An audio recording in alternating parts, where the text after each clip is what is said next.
Welcome to Built for This. I'm your host, Brian Briscoe. My podcast features captivating conversations with intriguing people who have found purpose in their lives through their career, family, or life experiences, and just why they were built for this. Through the stories that you will hear, I trust that you will be inspired and encouraged to find just what you were built for. So let's get started.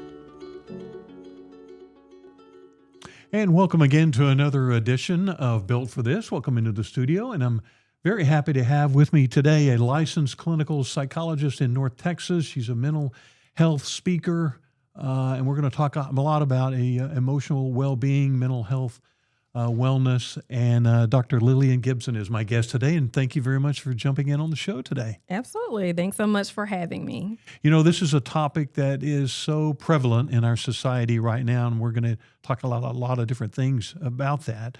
But for you, first of all, talk a little bit about how you got started and became a licensed psychologist. What was it, first of all, that attracted you to that, you know what, this is going to be my life's work? Yeah, so it's a bit of a story. Yeah, I'll give you the short version.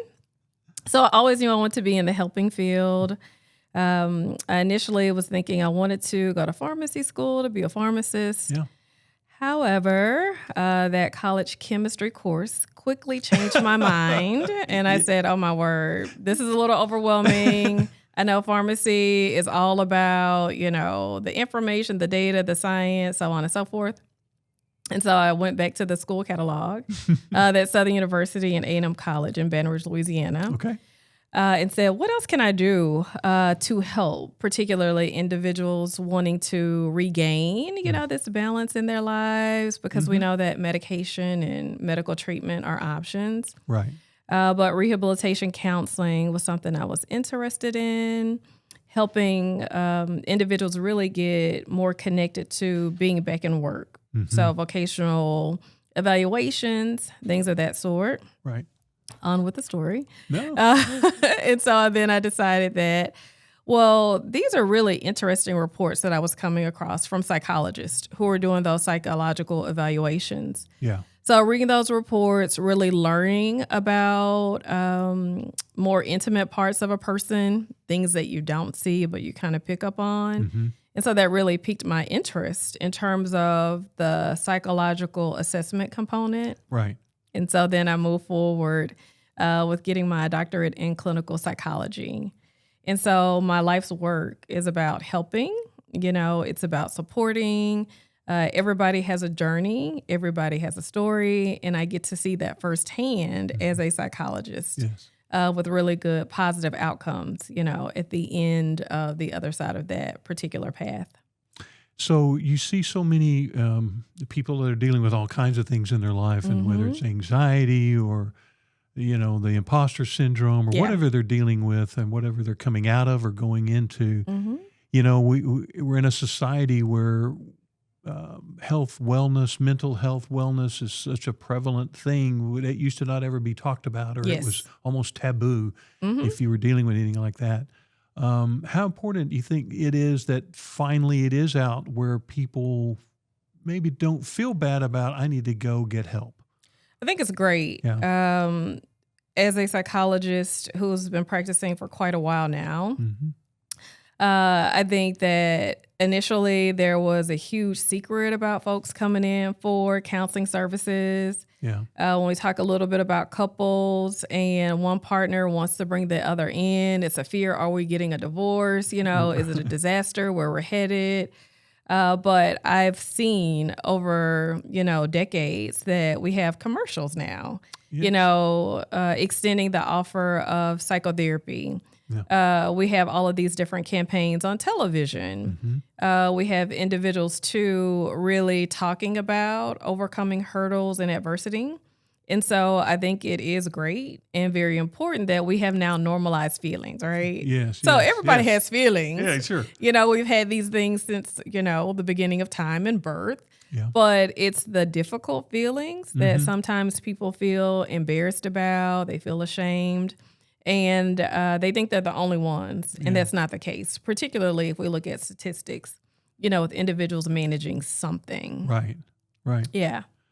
You talk, I know, a lot about mood makeover. Yes. Tell me a little bit about your purpose there, as far as when you have someone and you're trying to move them from maybe an atmosphere of sadness or depression or whatever it might be into contentment and happiness. Yes.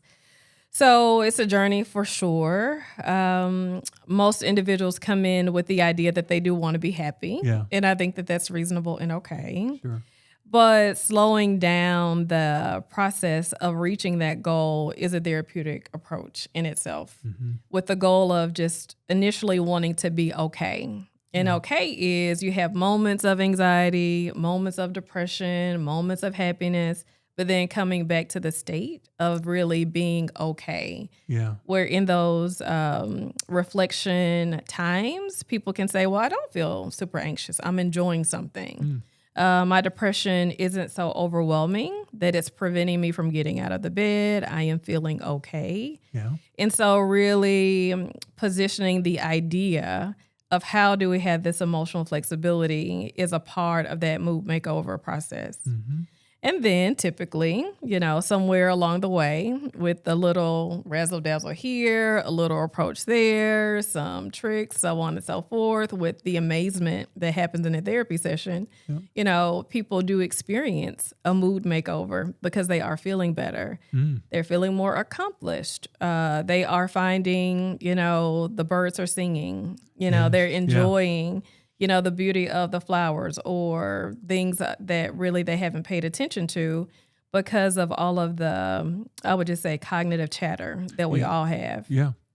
Yeah. Do you think many of us are so, maybe we start our day or end our day, we're so attentive to try to be either on some sort of euphoric high or we find ourselves in this deep valley of depression that the key really is kind of what you were just talking about, is how do we find that okay? Yes. That I'm okay, that I do hear the birds. But is it that incredible mood swing that we have to challenge and find how to mediate that? Yes. Yeah. And the first thing is recognizing it, because you do bring up a good point, is that we can unfortunately start our day on the wrong path. Yeah.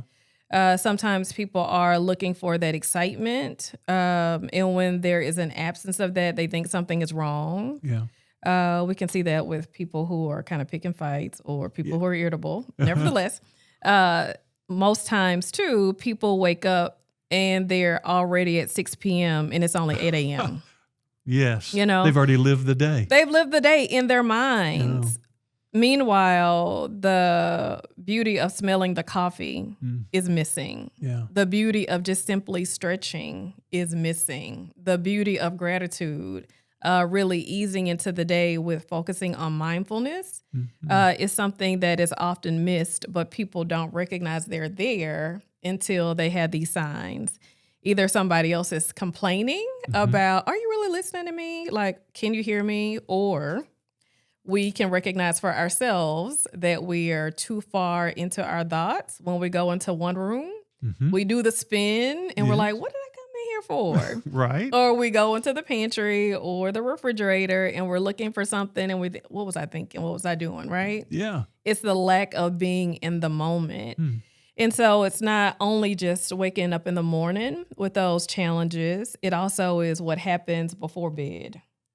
So the mind and body, they don't relax enough to go off to sleep because we're already thinking about the next day. Yeah. Reflecting on the coulda, shoulda, wouldas. And so those things combined with challenge sleep strategies, in addition to waking up in the morning with those, components you just mentioned, make a really horrible recipe. Yeah. To feel good. It makes a disastrous day. But if we can recognize the patterns, we also see the consequences, then it increases the chances and the likelihood of turning things around so we can experience that mood makeover. You mentioned talking about sleep and that importance of the night before. What about, we live in such a society that's like, I've got to burn the midnight oil and get this done. I'm up late, I'm going to get up early. But talk a little bit about the importance of that we seem to kind of push sleep to the side, that almost like I don't have time to sleep. I have to go do something else. Yeah. So there are two sides to that coin. I've been there and done that where I needed to burn the midnight oil. Me too. But typically those moments are time limited and we have to prepare ourselves to know when we need to switch gears, so to speak. So working on a dissertation, a project that I'm working on, those things do require that extra effort because, if we admit it, there's not enough time in the day. You're right. So we have to maximize when we can. And sometimes that is, at night or in the evenings. But just like we know when to shift into a different gear, I think we all need to have these health expectations for ourselves in terms of the importance of sleep. Being able to identify how am I going to rest? How do I relax my mind and body enough to go off to sleep? What are the things that facilitate better sleep? And what are the things that get in the way? And I can tell you from personal experience, even being a psychologist, I have had to move some of my TV shows and series to a different time. Exactly. Because, everything that you're watching, your body is picking up on the physiological responses. And my husband and I have talked about, too, like there are some shows that we cannot watch late at night because it takes an hour to decompress. So again, it's about the awareness and the mindfulness of what we do. Is it working for us? When do we shift? How do we make that shift? And all of those things too are equivalent to that mood makeover. I love your word mindfulness. And talk about a little bit about how the society we live in right now that is so they use the word digital. We're always on. You've got the internet. You've got streaming services, and people are listening to things while they're doing 7 other multitasking. I'm telling you. How that affects our ability to, or our body's ability, or just our mind's ability to deal with our own anxiety or challenges, or we're missing, as you mentioned at the start, we're missing the birds singing because I'm looking at my phone or I'm doing something else. Right.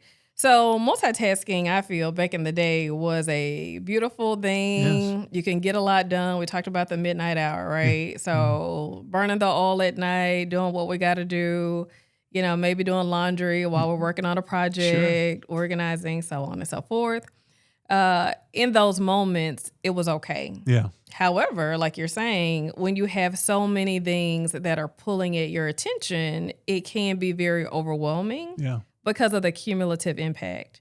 When we think too about the last time we remembered a 7-digit phone number, right? See that response? If it's not on my phone, I don't know it. And I don't know if I could really memorize a number, right? So it really does speak to our attention span and the capacity to retain information decreasing because of the ease of access. And so technology is great. It helps us in so many ways, but there are also downsides to it if you don't know how to cut it off and reduce it. And so for me, I don't have a number of alerts on my phone just because I don't want to be disrupted. I will need to intentionally go into an app.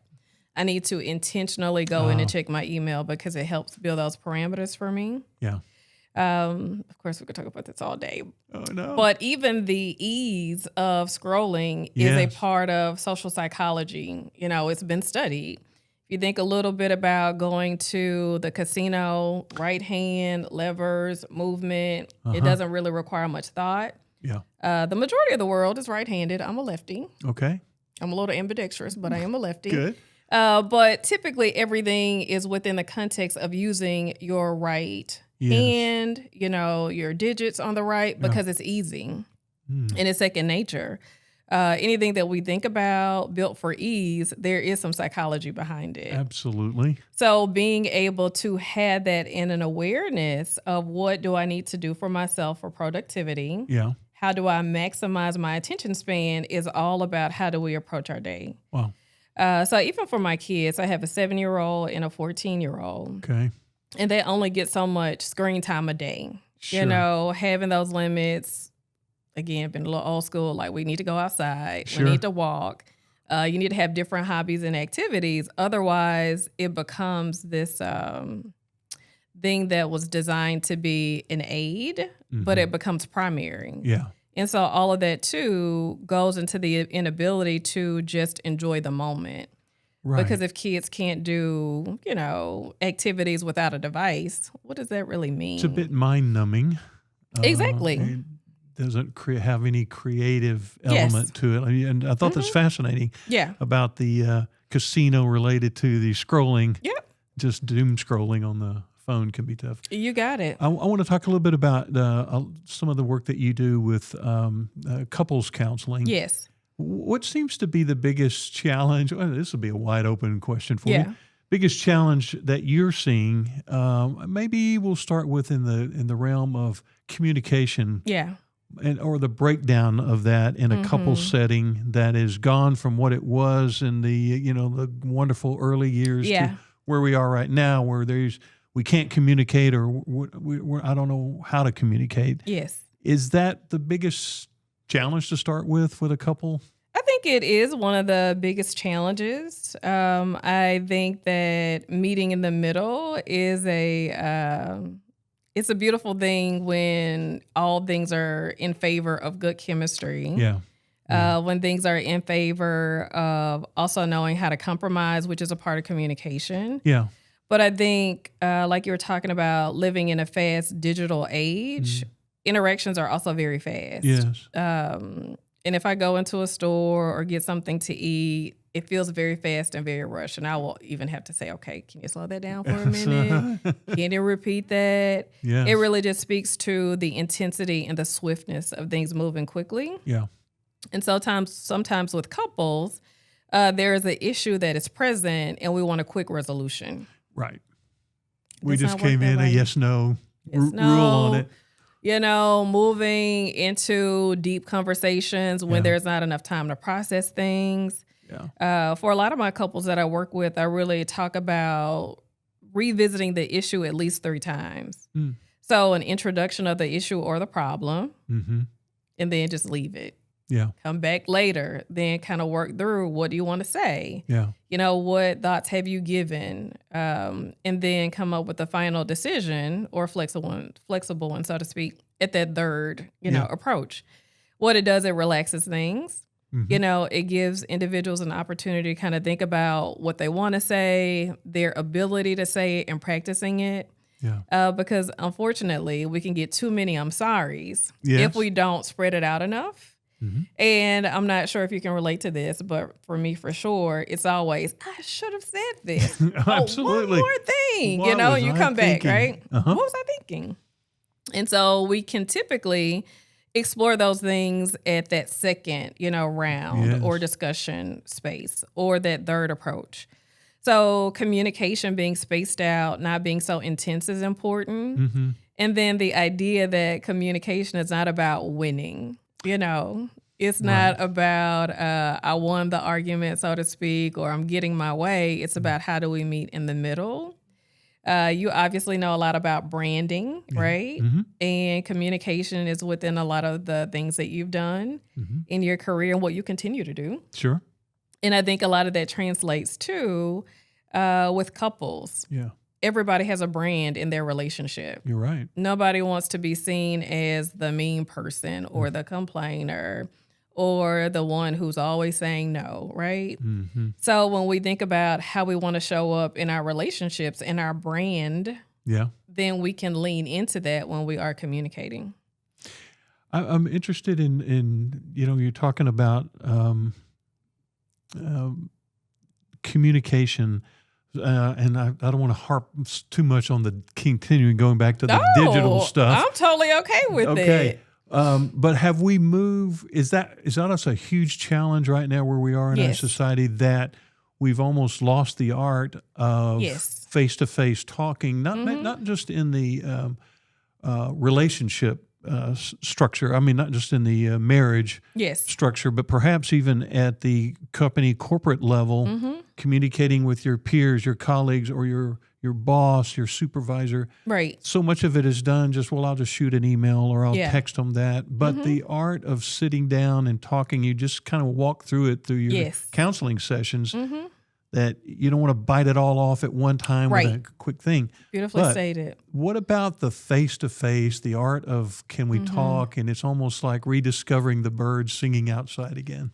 Perfect. Thank you for saying that. We're talking the same language here. No pun intended. No. But, it is about being able to communicate and find a happy medium, whether it's at work or at home. Yeah. This digital age, all of these acronyms, emojis, GIFs, like what are all of these things? Okay. Yes. BRB, be right back. What does that mean? I don't know about you, but sometimes I have to look these things I have up to look because I them have up no sometime. clue what they mean. I'm old school. I have to look Right? them Me up. too. And so when we think about being aware of how language is important, words that we use are important, and we can get lost when there are so many acronyms and we're not face to face. And there is the beauty of ease of connection. So like text messaging, there is the ease of connection. In most companies and organizations, you have your email system, but you have a quick way that you can shoot a message to somebody. Yeah. And so that's helpful.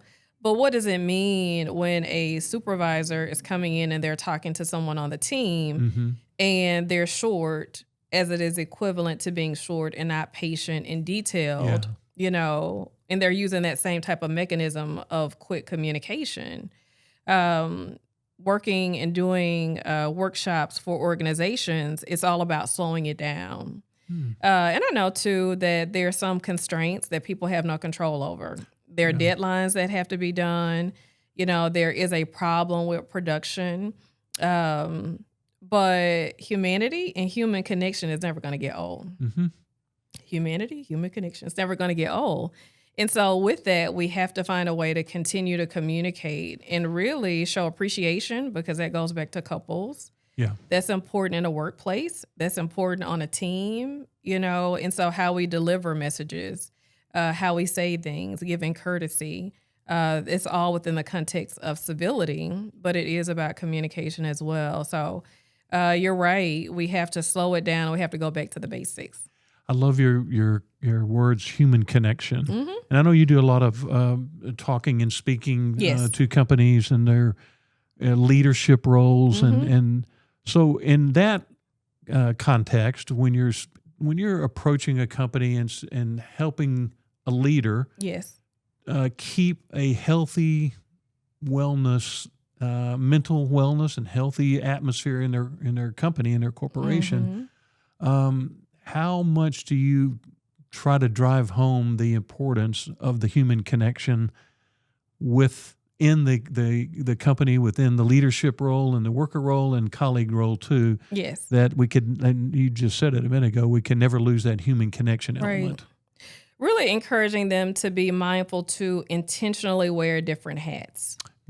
Yeah, because sometimes there are no ways around the bottom line. We do live in a society where productivity, having a source to produce income is just the way of the world. Yeah. And so there are moments where a leader has to put on that hat. But then there are also things that can happen in the workplace that increase anxiety symptoms, that increase depression symptoms, imposter syndrome. Those things can show up too. And it is very important for leaders to put on that hat of how do I recognize what is happening because I need the best of this talent. Right. And how do I encourage and motivate this person to amplify their skills because they're needed on the team? And then how do I do things that are very specific for the culture of the dynamic of everybody together? Yeah. And so that intentionality is very important, because when we think too about good sleep, having a mindset of being open in the mornings. Many leaders don't get to experience all of those things because they're on autopilot. Yeah.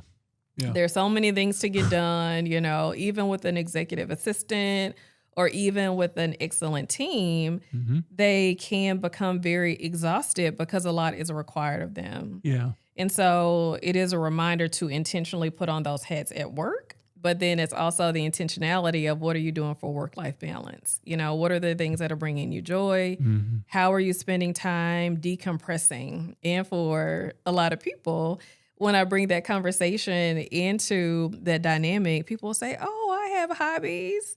And my magical question next is, well, when is the last time that you've engaged in that hobby? It's been about 6 months. That is not a hobby. Okay. Yeah. And so that really prompts individuals to think a little bit about their day-to-day activities in the workplace. What does it look like? And then what does it look like at home? And for some people, we move further into take that leadership hat off at home and put on your companion hat, because that is also balance. So I have two questions now from that. Has the way that we work, because there's such a hybrid working relationship in our society now, where you work at home, you work at wherever you work, that we're finding it, or you're seeing that it's harder to take that hat off. It is. And that the workday becomes 20 hours or whatever it is, and the effect, or I'll use the word damage, that it does at the home place. Are you seeing that as a challenge now of getting that hat changed? Yes. I do see that as being a challenge. But the beautiful thing, though, is that most people coming into counseling, they want to be intentional. Individuals who are engaging in workshops, they want to get the nugget so that they can apply. I'm really more so concerned about people who are not coming into counseling. You know what I mean? Because when we get the idea that something can be better, when we get the idea that I want to do the self-assessment, these are all good things because it's increased awareness and mindfulness, like we talked about. Yes. But it is becoming more difficult. But the solutions are always quite simple. It is about figuring out how can I reorganize my time? How can I reorganize my schedule? Another thing that I found too, particularly for people in leadership roles, they're perfectionists. Yes. They're perfectionists. They're dotting the I's several times. They're crossing the T's several times. And then they have that anxiety, so on and so forth. And so they're already overperformers, so to speak. Yes. And so it is about pulling down, this overexertion of energy so they can have better balance, so they can have better listening skills, so on and so forth. And speaking of that leader, and you talked a minute ago about how the leader has to be aware in the workplace of someone that might be dealing with imposter syndrome and someone that's dealing with this sort of anxiety. How has that changed over time in our workplace, where leaders perhaps years ago, decades or a generation or so, whatever, that never crossed their mind, that they just came in and you do your job and I'm not concerned with you. But now how has that become a must awareness of a leader in a corporate setting, that what is the health wellness factor going on in this worker's life? Yeah, so trends that have contributed to that have been high turnover rates. Right. When individuals were seeking different opportunities, if, there wasn't a good alignment. Yeah. And as we talked about earlier, people are more aware of their feelings. They are talking about their feelings more, and they are making life decisions where they are reducing their stress. Yeah. Even if it puts them in an uncomfortable situation or things are not where they ideally would want them to be in terms of budget, so on and so forth.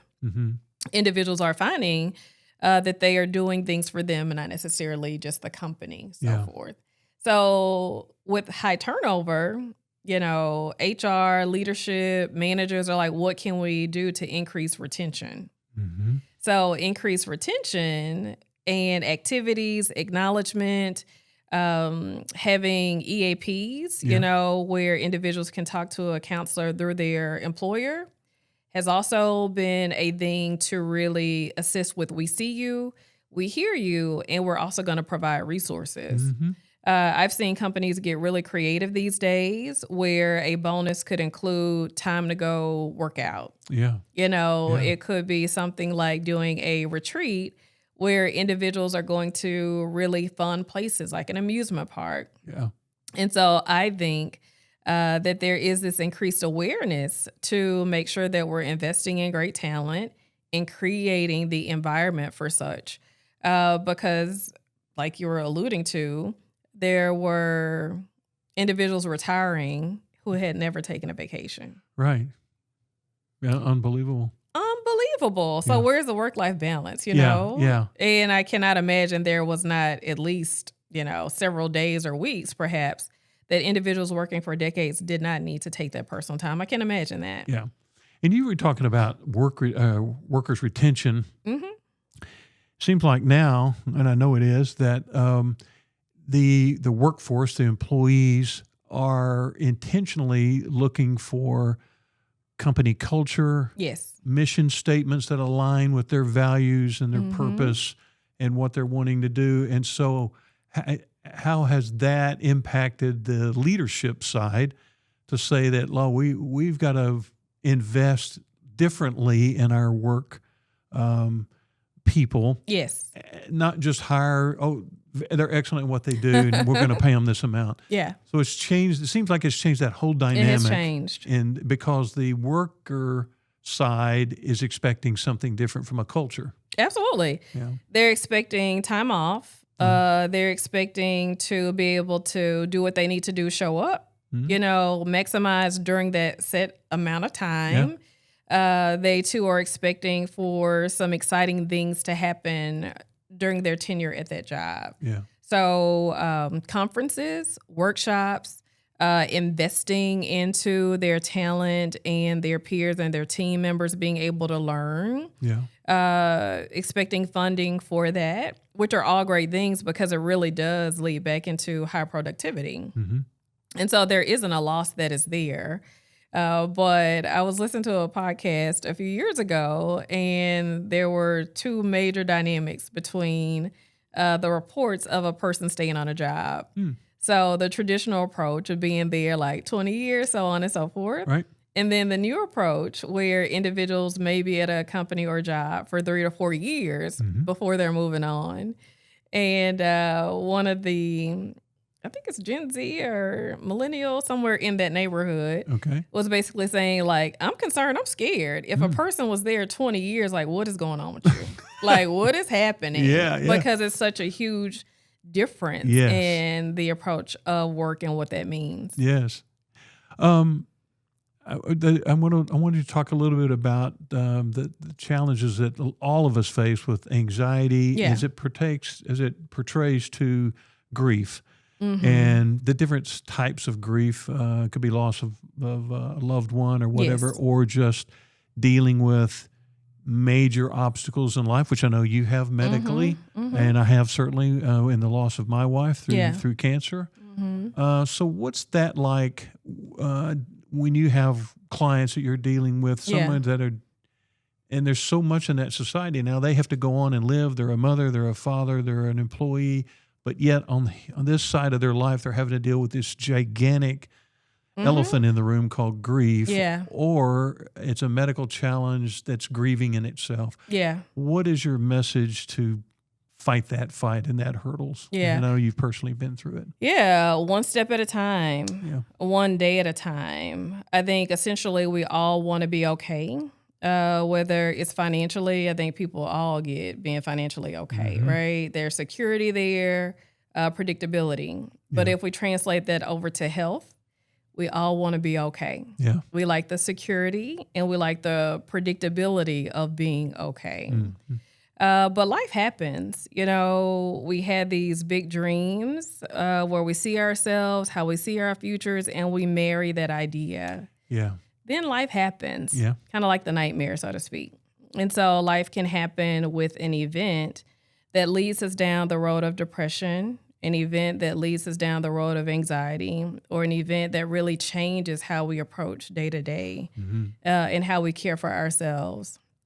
And so with me personally, you know, back in 2020, I had this huge agitating pain in the right side of my stomach. And I was thinking, okay, it's going to go away, some over-the-counter remedies. And I said to myself, and mind you, in 2020, in the summer, nobody wanted to be in a health facility. No. COVID era. Exactly. The world was shut down. So if you did not need to leave the house or go into a medical facility, you just didn't do that. Yes. And so for me, going in to explore what was this pain about, when I went into urgent care, the provider was like, you really need to go to the hospital immediately. And so Wow. I'm thinking, okay, this sounds a little concerning, but if this is what you're saying. So I go over, and it was a fantastic surgeon who listened to my story. And I was complaining. They said, okay, it definitely sounds like your appendix. We need to get you in for surgery immediately. And I'm thinking, oh, my word, I need to go in for surgery. And I'm just thinking that this is going to be, a quick in and quick out. That was not the case. It was a life-changing moment. With that, I was texting family members, close friends. Hey, I'm about to go into surgery, get my appendix out. So the doctor says, so on and so forth. Okay, great. Hours later, I wake up, and the surgeon indicated that we had to get your husband's permission because we found a tumor. And so we needed to remove it. Yeah. And so processing that was a lot. Yeah, just hearing that word tumor. Exactly. And of course, they send things off to pathology, and then you get the phone call that nobody ever wants to receive. Yeah. And so with that, it was a total different trajectory in terms of how my health span looked since 2020. Mm-hmm. Anytime you have these discoveries, you have to then, be followed for observation. And of course, Correct. I've had some scary moments since then, but I'm still here. Good, yes. Having excellent care, staying on top of it, and not getting stuck in, I can't believe this is my life. Yeah. Not getting stuck in, oh my word, I have to go get, this scan. I have to do all of these things, This was not what I imagined for this phase of my life, right? No. I'm in my career, have my children, amazing husband, my parents are good. It's just supposed to be the time to live, right? Yeah. And then you sit with the reality that we have to process life as it is, even with grief. Mm-hmm. When we lose someone, that's not easy. We have to sit with that reality and not fast track it. Just really sit with it. Yeah. And then being able to understand over time that we slowly gather our lives and take control of things that we can.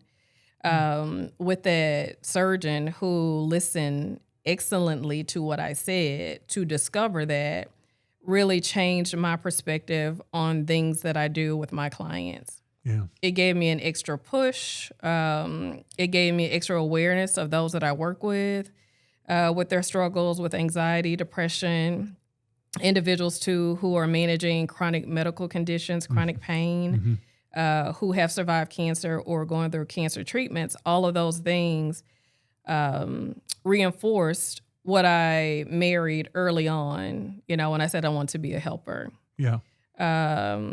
Being able to sit with people during their difficult moments, being able to sit with family members during their difficult moments, all of those things really reignited my why. And so, of course, I can relate to my patients in a really unique way when it comes to meaning, when it comes to slowly shifting into what do I want my life to look like now? Mm-hmm. If I'm doing my mood makeover, what do I desire to do now? Because grief is not easy. Yeah. Loss is not easy. Chronic medical conditions are not easy. But at some point, we have to figure out what are we going to choose to do? Are we going to seize the moment, or are we going to wallow in those uncomfortable feelings? During that time from 2020 to now, I love hearing you talk about how that has inspired you. Yeah. In difficult times became an inspiration. Yes. And I go back to that word, those words, human connection. Mm-hmm. Has that strengthened your human connection to your clients because of your personal? Because I walked a 6-year battle with my wife's cancer. Mm-hmm. I know what you're talking about. Mm-hmm. And life slows down. It does. To day, and the next day is what really matters, or that day what really matters. Mm-hmm. So for you, you've kind of touched on it, but how it changed you and your approach to not just your profession, but life. Yes. How this past 6 years changed you, and hearing those words and knowing that, okay, this is my journey now. Yeah. To apply it to your clients in a human connection sort of way. So 2 things. I had to practice what I was preaching. Yes. So getting that type of news and the gratitude of the journey of my life, the gratitude of it. Yeah. Because that same summer, Chadwick Boseman passed away. Yeah. Secondary to cancer. Mm-hmm.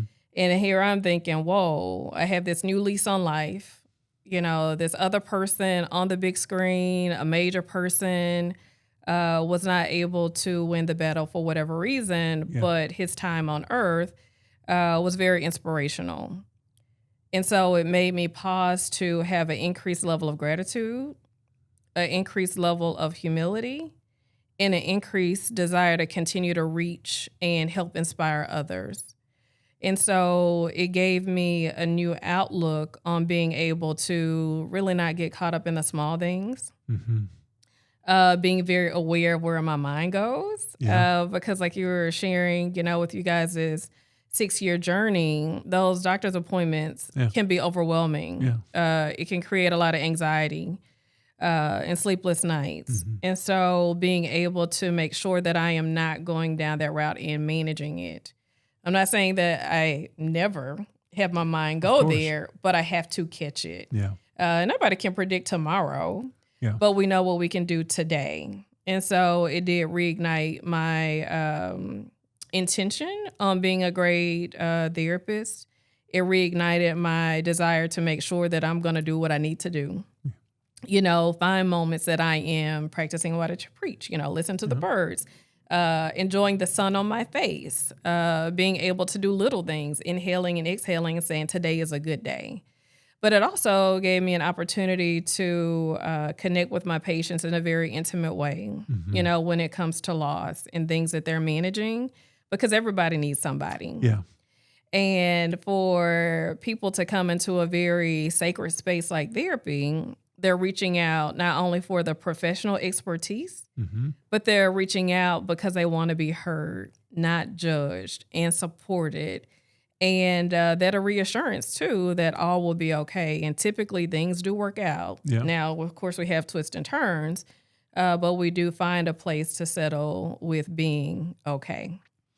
And I think I'm going to have one more question for you. I think the one thing that I really love hearing in all that you do and the approach, what you've gone through in your life and how you apply it now to dealing with your clients is the inspiration for personal change and living to the max.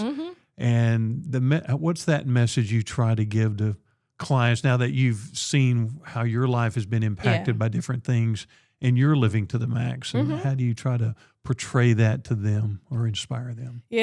So releasing the struggle. I found that more often than not, people are in the middle of a struggle. They're struggling either with a relationship that's just not going to work for whatever reason, but they won't let it go. And it could be a partner-to-partner relationship. It could be a parent-child relationship, you know, adult children, but parent-child relationship or sibling issue. But just struggling with that and that push and pull exerts so much energy that they can't focus on the here and now. The regrets, the coulda, shoulda, woulda, struggling with the past, super concerned about the future, struggling with that. But when we release that struggle, we have more energy and opportunity to be in tune with the present moment. And the beauty of really creating the lives that we want. And creating the life that you want isn't about this millionaire or billionaire status. It's about the small things that make us feel like we can do a deep belly breath in and out and be okay. Because at some point, when we become more aware of where our energy is going, then we can start to pivot and change and do things that are worth the here and now. They give us that personal change, personal inspiration, post-traumatic growth. And those are the things that really matter. Because I've seen it in therapy time and time again, where individuals are coming in, but they've been battling with the depression for like 20 years. They've been battling the anxiety for 10 years. They've been battling PTSD for so long. And they're wanting something different because they're really too consumed and they want to be able to enjoy the moment. Well, Lillian, keep doing what you're doing. Keep telling people to be mindful, to listen to the birds out there. It's important. Yes. You're doing some great work to help people. And I'm one of your biggest supporters hearing your story, so just keep doing what you're doing. Yeah, thank you so much. Thanks for being on the show. Yes. Thank you.